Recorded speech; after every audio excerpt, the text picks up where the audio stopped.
আমন্ত্রণ জানাচ্ছি আপডেট সংবাদে। শুরুতেই জানিয়ে দিব গুরুত্বপূর্ণ শিরোনাম, এরপরেই থাকবে বিস্তারিত। যুক্তরাষ্ট্র এবং ইসরায়েলকে ইরানের সেনা প্রদানের হুঙ্কার। এদিকে ক্ষেপণাস্ত্র হামলায় ইসরায়েলের বেন গুয়েনের ফ্লাইট স্থগিত। আর থাকছে গাজায় দুর্ভিক্ষ শুরু করা প্রতিক্রিয়া সৌদির। জানিয়ে দেব বাজার স্থিতিশীলতার লক্ষ্যে ইরানের অনুকরণীয় ব্যবস্থার ঘোষণা সিরিয়ার। সর্বশেষ জানিয়ে দিব নতুন করে বিপদে পড়তে যাচ্ছে ইরান। শুনছিলেন সংবাদ শিরোনাম, এখন বিস্তারিত। তার আগে অনুরোধ থাকবে ভিডিওতে একটি লাইক দিন এবং কমেন্টস করে জানিয়ে দিন কোন জেলা থেকে বা কোথা থেকে আমাদের সঙ্গে যুক্ত রয়েছেন। যুক্তরাষ্ট্র এবং ইসরায়েলকে ইরানের সেনা প্রদানের হুঙ্কার। নতুন আগ্রাসনে আরও কঠোর জবাব দেওয়ার হুমকি দিয়েছে ইরানের সেনাপ্রধান মেজর জেনারেল আমির হাতামি। তিনি বলেছেন, তেহরানের উপর যুক্তরাষ্ট্র কিংবা ইসরায়েল আক্রমণ করলে আরও ভয়াবহ প্রতিশোধ নেওয়া হবে। শুক্রবার জাতীয় প্রতিরক্ষা শিল্প দিবস উপলক্ষে ইরানের প্রতিরক্ষামন্ত্রী ব্রিগেডিয়ার জেনারেল আজিজ নাসিরজাদেকে পাঠানো এক বার্তায় তিনি এসব কথা বলেন। খবর পাস্টোডের। জেনারেল হাতামি আরও বলেছেন, 1980 থেকে 88 সালে ইরাকি আরোপিত যুদ্ধ এবং জুনে ইসরায়েলি মার্কিন আগ্রাসনের সময় প্রতিরক্ষা খাতে ইরানের অগ্রগতি শীর্ষে পৌঁছেছিল, যার ফলে বিশ্বে ইরানের জনগণের শক্তি এবং দেশীয় প্রতিরক্ষার সক্ষমতা দেখেছে। তিনি বলেন, আজও ইরানের সেনাবাহিনী অতীতের মতোই যে কোনো আক্রমণকারীকে শক্তি দিতে এবং তার প্রতি আরও চূর্ণ বিচ্ছিন্ন এবং অনুশোচনাপ্রসূ জবাব দেওয়ার জন্য শক্তি এবং সংকল্পের জন্য প্রস্তুত। এদিকে উত্তর ভারত মহাসাগর এবং ওমান সাগরে ইরানের নৌবাহিনী তাদের সর্বশেষ সামরিক মহড়া ইগতেদাদ 404 সফলভাবে সম্পন্ন করেছে।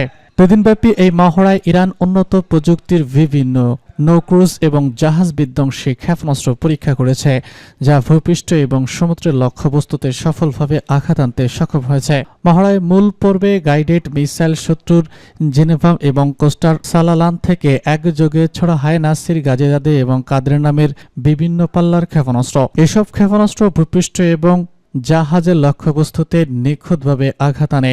এই মহড়া ব্যবহার করেছে ভূপৃষ্ঠের জাহাজ, বিমান ইউনিট, উপকূলীয় এবং সমুদ্রভিত্তিক ক্ষেপণাস্ত্র সিস্টেম এবং ইলেকট্রিক যুদ্ধ ইউনিটও। মহড়াটি ইরানের প্রতিরক্ষা সক্ষমতা এবং নৌবাহিনীর আধুনিক প্রযুক্তিগত অগ্রগতির একটি গুরুত্বপূর্ণ ইঙ্গিত বলেই মনে করছেন বিশ্লেষকরা। ক্ষেপণাস্ত্র হামলায় ইসরায়েলের বেন গুয়েনের ফ্লাইট স্থগিত। ইয়েমেন থেকে ছোড়া হুতিদের এক ক্ষেপণাস্ত্র ইসরায়েলের আকাশে প্রবেশ করলে কেন্দ্রীয় অঞ্চলে সাইরেন বেজে ওঠে। এই হামলায় শুক্রবার বেন গুয়েন বিমানবন্দরের সব ফ্লাইট সামরিকভাবে বন্ধ করে দেওয়া হয়। ইসরায়েলি গণমাধ্যমের বরাত দিয়ে এই তথ্য জানিয়েছে শারাফ নিউজ। প্রাথমিকভাবে জানা গেছে, ক্ষেপণাস্ত্রটি মাঝ আকাশেই ভেঙে যায়, ফলে প্রতিরোধ ব্যবস্থা সেটি সম্পূর্ণভাবে আটকাতে ব্যর্থ হয়। পরবর্তীতে এর কিছু অংশ আটকানো হয়। ধ্বংস অবশেষ লট শহরের কাছে আগারাই এলাকায় একটি আঙিনায় পড়ে, যেখানে নিরাপত্তা বাহিনী মোতায়েন করা হয়েছে। ইসরায়েলের জরুরি সেবা দানকারী সংস্থা ম্যাগান ভিটনাম সামাজিক যোগাযোগ মাধ্যমে জানায়, কোনো সরাসরি ক্ষয়ক্ষতি কল পাওয়া যায়নি, তবে কয়েকজন মানুষ আশ্রয়কেন্দ্রে যাওয়ার পথে আহত হয়েছে।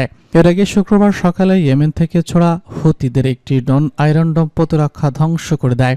গাজার সীমান্তবর্তী এলাকায় একাধিকবার সতর্ক সাইরেন বেজে ওঠে। প্রথম বেনি নেটওয়ার্ক এবং জাভেদ এলাকায় সতর্কতা জারি করা হয়, পরে তা ডেকটেন, হালামি, ইসফান, মিদহানি, আমিজো, ইশা এবং ফ্রত, টিওয়ান এবং ইনসাপ পর্যন্ত ছড়িয়ে পড়ে। এখনও পর্যন্ত হুতিদের পক্ষ থেকে কোনো হামলা সম্পর্কে কোনো মন্তব্য আসেনি। গাজায় দুর্ভিক্ষ শুরু করা প্রতিক্রিয়া সৌদির।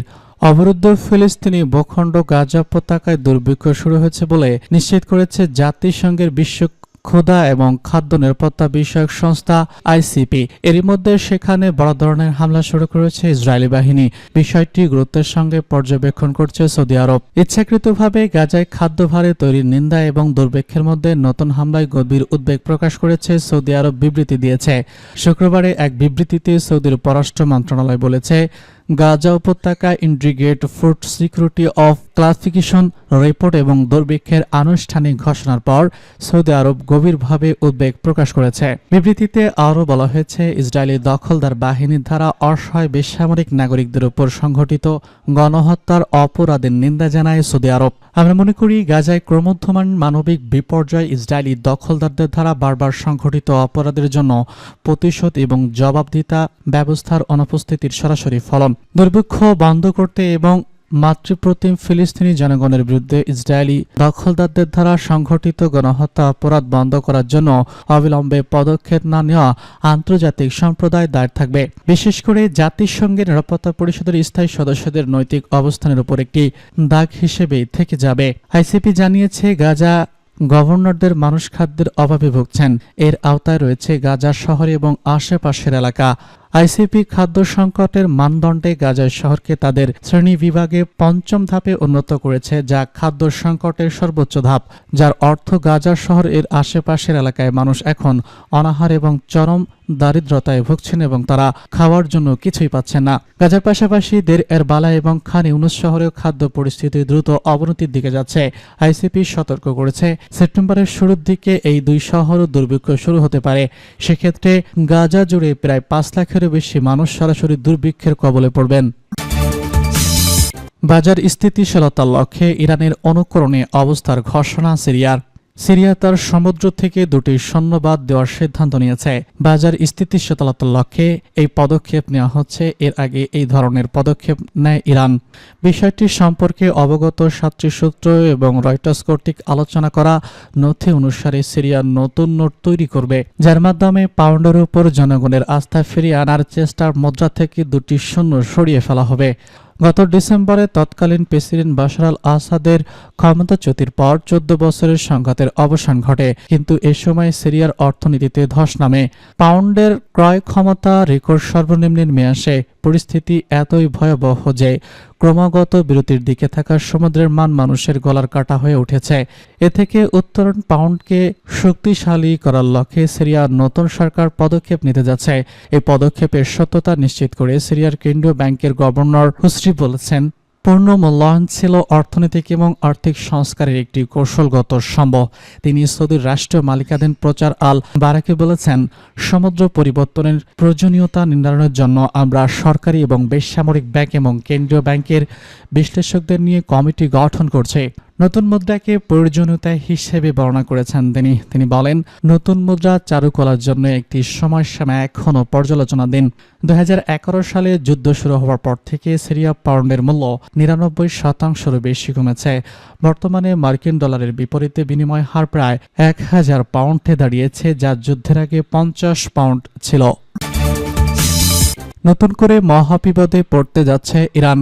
ইরানের দীর্ঘতম এবং একমাত্র নৌযান চলাচলের উপযোগী নদী হারুন নদী। দিন যত যাচ্ছে এই নদী তার স্বাভাবিকতা হারাচ্ছে। খরা প্রবাহ হ্রাস, রাসায়নিক দূষণ এবং জলাভূমি রক্ষার কারণে অদূর ভবিষ্যতে নদীর বড় একটি অংশ বিলীনের আশঙ্কায় রয়েছে। বিশ্লেষকদের মতে হারুন ৩, হারুন ৪ এবং গোত্রাকান্দের মতো কাঁধের মাধ্যমে জলবিদ্যুতের মূল উৎখাত এই নদীর পানির স্রোত তীব্রভাবে হ্রাস পেয়েছে। দীর্ঘদিন ধরে ইরানের বাঁধ নির্মাণের নীতিকে স্থিতিশীল বসে আলোচনা করে আসছে। বৈজ্ঞানিক পরিকল্পনার চেয়ে দুর্বল শাসন ব্যবস্থা এবং স্বল্প মেয়াদী রাজনৈতিক স্বার্থ দ্বারা প্রচলিত প্রকল্পের কারণে নদীর এই দশা হচ্ছে বলে মনে করছেন তারা। এ নিয়ে ইরান ইন্টারন্যাশনালের এক প্রতিবেদনে জলাভূমি বাস্তুতন্ত্র ব্যবস্থা বিশ্লেষক আলী আরভাদির বক্তব্য তুলে ধরা হয়। বৃহস্পতিবার তিনি সাংবাদিকদের বলেছেন, নদীটি সংকটে পড়ার চেয়ে গুরুত্বপূর্ণ কারণ হল হারুন এবং গোত্রাতের মতো বাঁধ নির্মাণ প্রকল্প। ইস্পাহান এবং ইয়াজদের মতো বিদেশ বেসিক পানি হস্তান্তর এবং খোঁজস্থানে এক ধরনের মতো পানি নির্ভর ফসলের চাষ। হারুন ৩ এবং গুদবাদাঙ্গা বেস্তন প্রদেশে অবস্থিত, যেখানে হারুন ৪ চাহাল মহল এবং বখতিয়ারিতে অবস্থিত। আরভাই উল্লেখ করেছেন, সাম্প্রতিক বছরগুলোতে হারুন নদীর প্রবাহ প্রতি সেকেন্ডে ১০০ ঘনমিটারের নিচে নেমে এসেছে, যা এ সময় প্রতি সেকেন্ডে ৫০০ থেকে ৬০০ ঘনমিটার ছিল। উজবেকিস্তান আখ চাষের একটি প্রধান কেন্দ্র। চলমান পানি সংকট সত্ত্বেও ৮ লক্ষ হেক্টরেরও বেশি আখ চাষের আওতায় রয়েছে। আরভাহি বলেছেন, উজবেকিস্তানের আধা শুল্ক জলবায়ুতে আখ চাষ দীর্ঘমেয়াদে টেকসই বা অর্থনৈতিকভাবে কার্যকর নয়। হারুন আকতিবিহার বৃহত্তম পরিকল্পনামূলক মূল ভূখণ্ডের মধ্যে এটি একটি, যা সীমিত পানি প্রবাহের উপর চরম চাপ সৃষ্টি করছে। ইরানের মধ্যে এই প্রদেশটির সর্বোচ্চ বায়ু দূষণের মাত্রাও স্বীকার।